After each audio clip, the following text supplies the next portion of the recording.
Neuroscience Group Field, Fox City Stadium, Appleton, Wisconsin. The Wisconsin Timber Rattlers here at home. We're going to be seeing from them for the second time on this trip. They're taking on the Lansing Lugnuts. See how the graphing goes. All right, we're on the bottom of the first here. I already went and got some of the food. This is the cubed candied bacon. That is a mini helmet there that is loaded up with the cubes of very, very, very thick cut bacon. I mean, they're freaking cubes, for God's sake, and about an inch each. Covered in brown sugar and some spices and stuff, and served up in this little mini helmet. Gotta say, it's quite good. We have some more food coming your way later. They've got a lot of really great options here at Neuroscience Group Fields. We're in the second inning. It's 2-2, and I've got another food here. I went and got the loaded tater tot helmet. Tater tots with sour cream, cheese, lettuce, pico. Not sure what else. There may have been some other stuff in there, but sound pretty good. It's kind of a mini helmet, but not quite as small as the bacon helmet. But we're going to give it a try here and let you know how it goes. And I've got one more thing I'm hoping to try as well. All right, it's time for Aaron's food update here. I told you about what I got for my two. Aaron, what do you have here for yours? All right, so I'm kind of like in the middle of doing this now. But I got the full count sliders. So there you can see them. I already ate the one that was the pulled pork with cheddar cheese. The one I'm halfway through is the Philly cheesesteak. There's also one with cheddar cheese and bacon aioli. There is brisket mac and cheese, and then there's one that's an Italian. I'm not thrilled about the tomato sauce, but we'll see how it goes. Yeah, first one was really good. I guess that would have been just the classic pork. And so, yeah, it had a really good flavor. This one needs a little bit of salt, but Philly's always good no matter what. So, enjoying some of that. Peppers are really nice. Add a layer of depth you don't normally get on a regular burger. So there you have it. The full count sliders, 5 of them in total there. So pretty good variety of stuff going on there. So we'll get your exact grade on that here after you finish them all off, after you have a chance to try all 5 of them there. Samuel Dutton starting his 5th inning of work here for the Lansing Lugnuts. We'll be facing Luyan Alastre here to start things out. Alastre was at the plate when Payne was picked off at first base. Was the first pitch in play. The first baseman flipped on to Dutton for out number 1. Dutton makes quick work of the first batter on this 2-2 game. Third baseman, Eric Betanti. Bring Eric Betanti to the plate. Betanti doubled his first time up, scored a run later on. He reached on an error in the 3rd inning as well.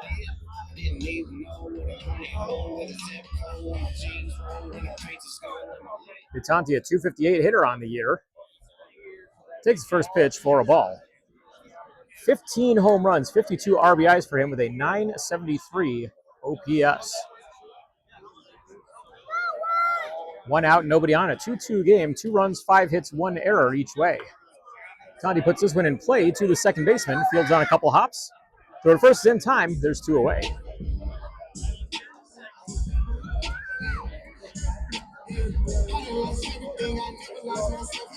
Hitting next, the second baseman, So we have Daniel Dickerson to the plate here, the second baseman. Dickinson doubled in the first inning. Drove in Betanti and later was driven in by Castillo. Line to third in the 3rd inning as well. Delivered by Dutton, first pitch taken for a ball. Should Dickinson reach base, Juan Castillo waits on deck. Dutton kicks and fires. Strike at the knees, it's 1-1.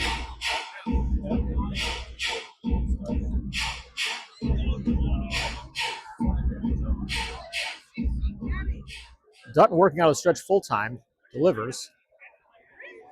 Again at the knees, strike 2, and Dickinson not exactly happy with the call on that one.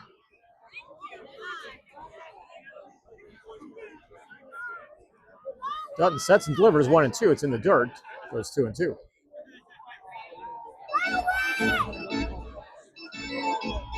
Tonti and Dickinson both signed for us pregame. We'll be talking about that a little bit later on. Dutton again working out a stretch. Comes set. 2-2 delivery in the dirt, runs the count full.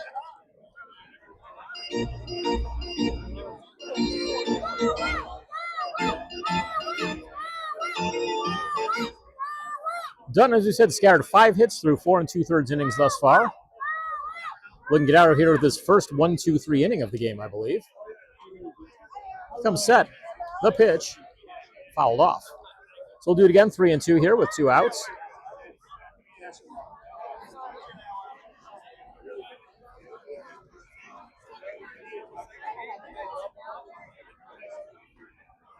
Infield change slightly to the left side.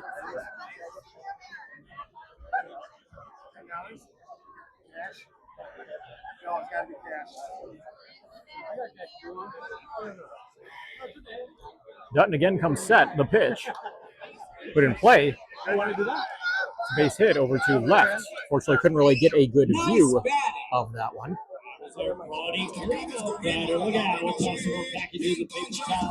So 2 out and 1 on at first here off the single by Dickinson.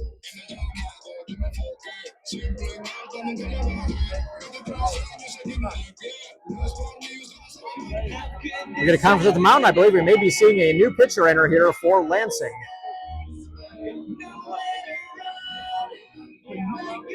Bullpen door is open, and we will have a new pitcher entering. So 4 2/3 innings there for the starter, Samuel Dutton. We'll get some more info about this reliever here in just a few moments.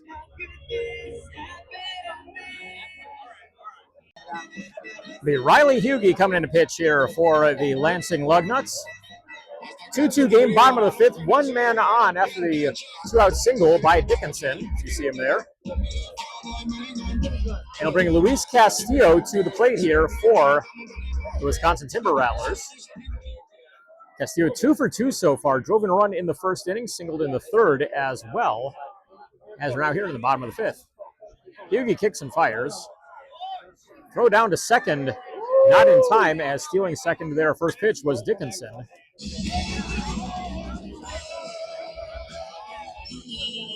Castillo took the first pitch for a ball. So it's 1-0, and now he's got a runner in scoring position along with it.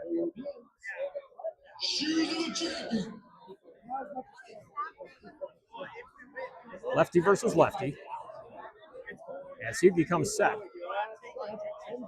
1-0 pitch. Comes in for a strike, gets 1-1, 91 miles an hour on the fastball. Castillo on the year, a .252 hitter, 12 home runs, 56 RBIs, 820 OPS as well. Hughey kicks and fires. This is line to left, to right for a base hit. Coming around third and scoring is Dickinson. That's a 3-2 lead here for the Wisconsin Timber Rattlers.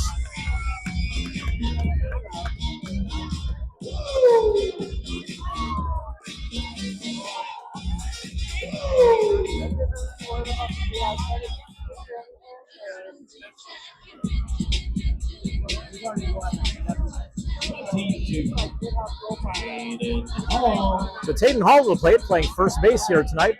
Normally a catcher on the Timber Rattlers. So far today, 0 for 2, struck out swinging and flied to center field. Takes first pitch for a strike. .240 hitter on the year, 8 home runs, 40 runs batted in. Despite that, only .240 average and 809 OPS. Hughey again comes set. Quick check the runner at first. He delivers. Hall takes for a ball. It's 2-1.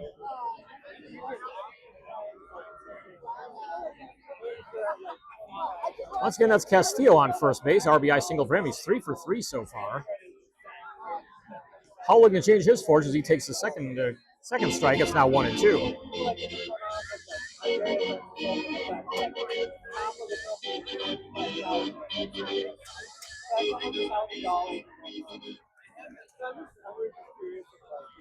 One more time, the 1-2 pitch.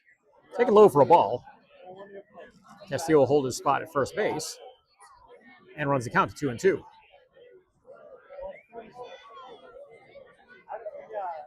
Outfield playing straight away. Infield, pretty standard as well. A little bit toward the right side. Yugi again comes set. The 2-2 pitch. Takes just low, and it'll run the count full. Great eye there by Hall. Castile be off and running from first base. They will not hold him on now. 3-2 count. Yugi comes set, now delivers, payoff pitch. Outside for a ball, and the inning will stay alive here with runners at first and second, as Hall will make his way on down to first base.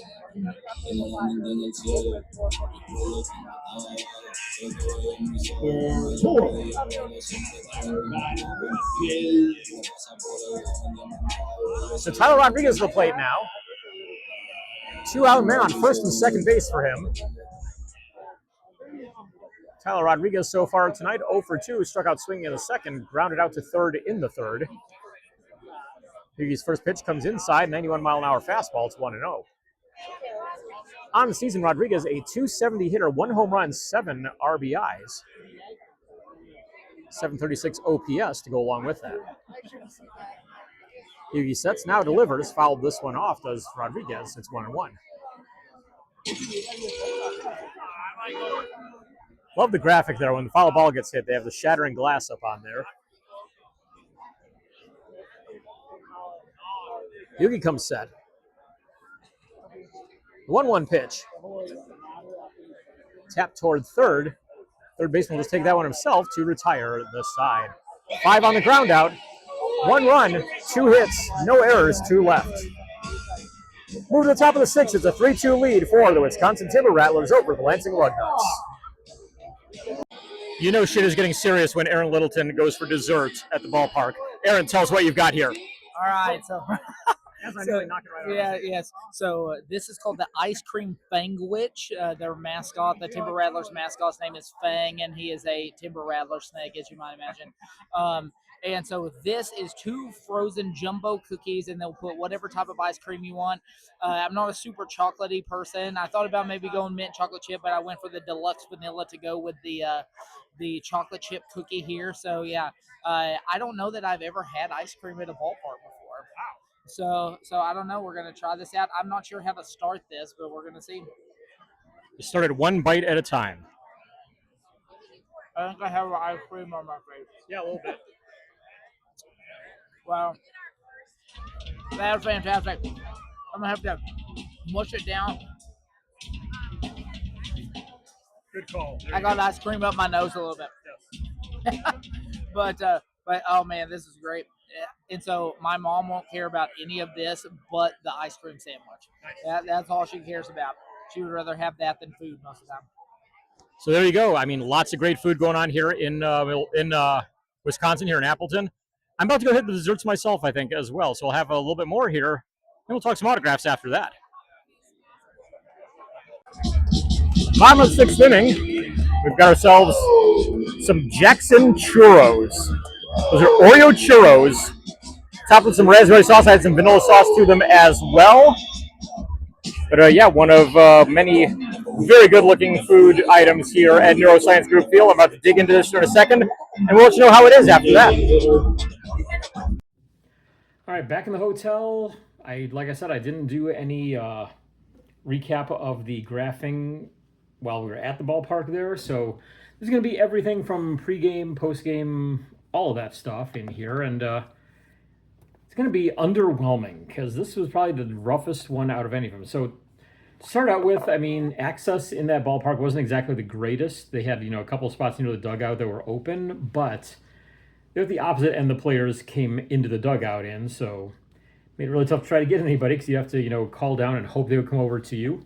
To make it even worse, neither team had numbers on the front of their jerseys, so yeah, that really puts you behind the 8 ball to start with, and then, you factor in that whole lack of access, and that makes it tougher. And then post-game, we were the only ones out there. All the local graphers apparently had gone over to the side for Lansing and got them, so we were over by the Wisconsin parking lot without anybody to help us out or anything like that. The access there is bad because you have to wait a ways down from the gate. So literally you're seeing them come out, you're seeing them from the side, and they're quickly going to their cars. So you don't have a whole lot of time to react and call them over. So start with the inside first. We went in and we actually went over to the Lansing side to start with. And first one was who was it? Steven Echeverria said, "Oh yeah, hey, I'll get you guys after the game." It's like, oh boy, that's not a good start then.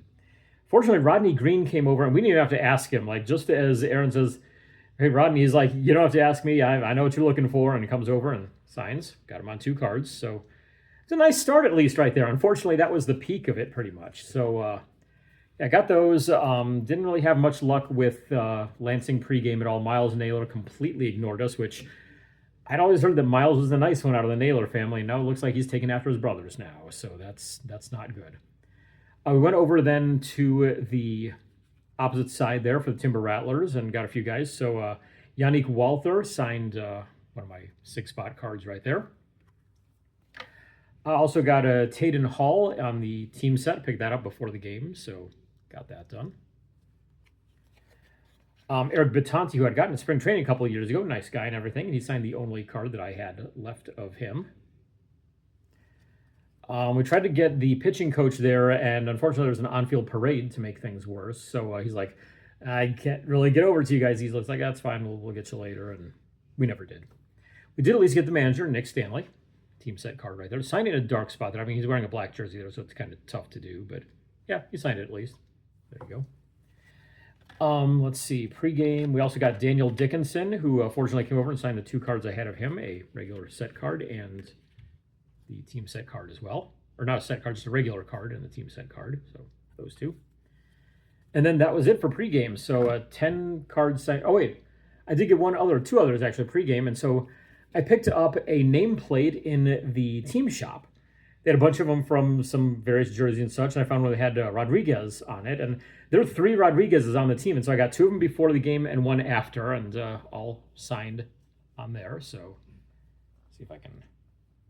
It's kind of tough to hold up here. Wouldn't make it all visible. There we go. So there you go. You can see 2 of them up there. That's Lou Rodriguez and was it Yariel Rodriguez? Yes. Yeah, and Yariel Rodriguez. And on this side, Tyler Rodriguez.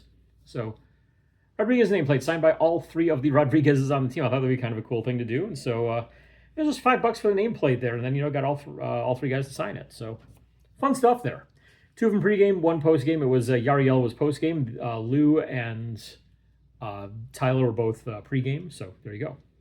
Afterward, inside, we were at least able to get, I got Yariel Rodriguez to sign the nameplate, and then also got Michael Fowler on a team set card. I need to write down who these ones were, but I think I'll have to pull my roster sheet up here to find out who this one was. Perry? Yes, that's it. It was Perry. Couldn't think of the name there, but yeah, Tanner Perry. That's Tanner Perry right there. So got Tanner Perry on a 6-spot card as well. And yeah, that was about it for inside. So didn't really have much luck inside post game. And then yeah, we went outside and yeah. What? Even less luck. Yeah, even less luck. Nobody there really to help us out. So we're having, try to ID guys that we don't know. And so a few of them were like, I think that might be that guy, but I'm not sure. I think it might be that guy, but I'm not sure. We fortunately were able to ID Jaden Dubanowitz, and he signed the game program that he is on, right there, and also the Rookies app card that I made of him as well. So all was not lost. That was one of the big ones I was really hoping to get, and so I did get him.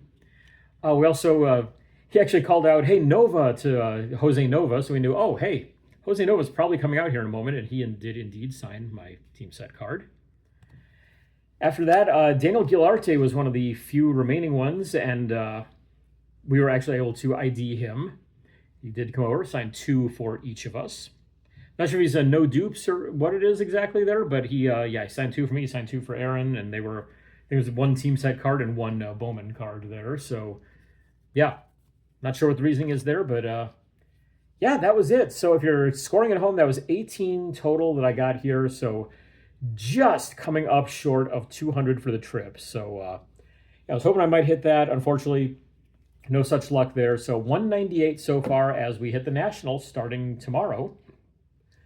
Be going to that in Chicago. We've got at least, I think it's 5 signers total, 3 of them for the VIP party, 2 of them are ticketed signers. So we'll go through, we'll get those, and we'll tell you all about that later. And bring any other pickups we have from the floor of the National. Probably a lot of video coming from there as well. So, yeah, that's it. We'll see you there from Chicago and for the National.